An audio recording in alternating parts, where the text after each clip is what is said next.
लो बच्चों, चलिए प्रश्न को पढ़ते हैं। इसमें लिखा है कि यदि सदिश ए सदिश बराबर 2i कैप धन 3j कैप और बच्चों ऋण 5k कैप है, तो सदिश जो ए सदिश है इसका परिमाण जो कि ए है उसको हमें ज्ञात करना है। तो चलिए बच्चों, सबसे पहले इस प्रश्न की मूल अवधारणा देख लेते हैं। बच्चों, कोई भी सदिश ए सदिश अगर हमारा इस प्रकार से दिया है बच्चों, a1 आई कैप धन a2 जे कैप धन a3 के कैप, तो इसका क्या अर्थ हुआ बच्चों? तो ये बच्चों, ये जो आई जे के कैप होता है वो हमारा जो ये एक्स अक्ष होता है बच्चों, और एक तो हमारा ये वाई अक्ष होता है इस प्रकार से वाई अक्ष, और बच्चों एक हमारा जेड अक्ष होता है बच्चों। तो बच्चों ये तीनों अक्ष जो है ये परस्पर अभिलंबवत होते हैं, आपस में परस्पर 90 डिग्री का कोण बनाते हैं बच्चों। तो जो एक्स अक्ष की दिशा है बच्चों, उसके अनुदिश जो एकांक सदिश होता है बच्चों, एकांक सदिश इसको हम आई कैप से प्रदर्शित करते हैं, और जो वाई अक्ष के अनुदिश एकांक सदिश होता है उसको हम जे कैप से प्रदर्शित करते हैं, और जेड अक्ष के अनुदिश एकांक सदिश जो होता है उसको हम के कैप से प्रदर्शित करते हैं। तो एकांक सदिश का अर्थ ये हुआ बच्चों कि इसका परिमाण जो है वो एक है और दिशा क्या है।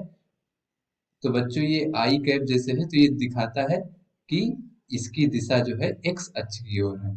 जे कैप दिखाता है कि दिशा वाई अक्ष की ओर है। इसी प्रकार के कैप दिखाता है कि दिशा जेड अक्ष की ओर है। तो बच्चों ये जो आई कैप जैसे है तो आई कैप का जो गुणांक है बच्चों, उसके आगे जो गुणांक है वो ये दिखाता है, जैसे यहाँ पर बच्चों a1 आई कैप लिखा है तो a1 का अर्थ ये हुआ कि ये जो हमारा ए सदिश है वो उसका जो एक्स अक्ष के अनुदिश जो परिमाण है वो a1 है।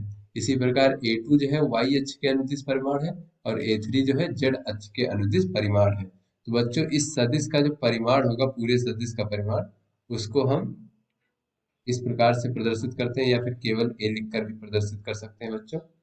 तो ये परिमाण हम इस प्रकार से निकाल सकते हैं बच्चों, वर्गमूल जो आई का गुणांक है a1 इसका वर्ग ले लेंगे, धन बच्चों जो जे कैप का गुणांक है a2 इसका वर्ग, और धन बच्चों ये जो के कैप का गुणांक है a3 इसका वर्ग। तो इस प्रकार से बच्चों हम इस पूरे सदिश का परिमाण निकाल सकते हैं। तो चलिए बच्चों, अब हम अपने प्रश्न को हल करते हैं। तो बच्चों यहाँ पे प्रश्न में हमें सदिश दिया गया है ए सदिश बराबर 2 आई कैप धन 3 जे कैप और -5 के कैप। तो यहाँ से बच्चों ये जो सदिश ए है इसका परिमाण अगर हम ज्ञात करें तो परिमाण ए बराबर हो जाएगा बच्चों वर्गमूल। अब इसमें आई का गुणांक 2 है तो ये 2 का वर्ग हो जाएगा बच्चों, और जे का गुणांक 3 है तो फिर ये 3 का वर्ग हो जाएगा, और धन बच्चों ये के का गुणांक -5 है तो -5 का वर्ग हो जाएगा। बच्चों इसको जब हम आगे हल करेंगे तो ये 2 का वर्ग हमें पता है 4 होता है, 3 का वर्ग 9 होता है बच्चों, और -5 का वर्ग बच्चों ये 25 हो जाएगा। तो यहाँ से बच्चों जब हम आगे हल करेंगे तो ए बराबर हमें मिल जाएगा बच्चों वर्गमूल 38। बच्चों ये जो है हमारा ए सदिश का परिमाण प्राप्त हो गया। तो आशा करते हैं बच्चों ये आपको समझ में आ गया होगा। धन्यवाद।